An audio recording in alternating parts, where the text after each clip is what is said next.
विविध भारती पुणे ठळक बातम्या. भारतीय स्वातंत्र्याचा 77वा वर्धापन दिन पुण्यात गुरुवार 15 ऑगस्टला साजरा केला जाणार आहे. त्यानिमित्तानं राज्यपाल सी पी राधाकृष्णन यांच्या हस्ते विधान भवन प्रांगणात सकाळी 9:05 ध्वजारोहणाचा मुख्य शासकीय कार्यक्रम होणार आहे. सेबीचे अध्यक्ष माधवी पुरी बुच आणि त्यांचे पती धवल बुच यांच्या विरोधातील हिंडेनबर्ग अहवालाचा भारतीय म्युच्युअल फंड्स संघटनेनं निषेध केला आहे. भारताच्या गतिमान अर्थव्यवस्थेत खोडा घालण्याच्या उद्देशानं हिंडेनबर्ग संस्था अनावश्यक अविश्वासाचं वातावरण तयार करत असल्याचं संघटनेनं म्हटलं आहे. हिंडेनबर्गचा दावा पाहता भारतीय विनियामक यंत्रणेबाबत त्यांचं अज्ञानच दिसून येतं.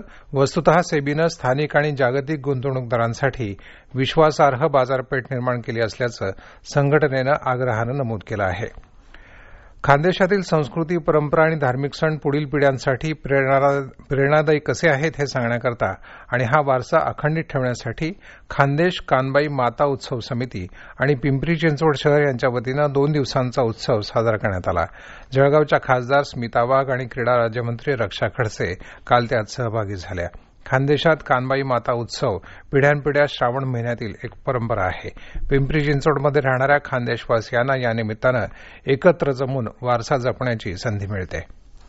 सातारा कारागृहातील महिला कैद्यांनी तयार केलेल्या सुबक आणि आकर्षक राख्या महिलांनी आवर्जून खरेदी कराव्यात असं आवाहन कारागृह अधीक्षक श्यामकांत शेडगे यांनी केलं आहे. महिला कैद्यांच्या हाताला काम मिळावं या उद्देशानं पुणे विभागाच्या कारागृह उपमहानिरीक्षक स्वाती साठे यांच्या संकल्पनेतून आणि माणदेशी फाउंडेशनच्या अध्यक्षा चेतना सिन्हा यांच्या सहकार्यानं या महिलांनी राख्या तयार करण्याचं प्रशिक्षण त्यांना देण्यात आलं. पहिली जागतिक महिला कबड्डी लीग स्पर्धा पुढील महिन्यात हरियाणात सुरू होणार आहे. ग्लोबल प्रवासी महिला कबड्डी लीग नावाच्या या स्पर्धेत 15 देशांमधील महिला कबड्डीपटू सहभागी होतील. या होत्या आतापर्यंतच्या ठळक बातम्या. यानंतरच्या ठळक बातम्या सकाळी 10:58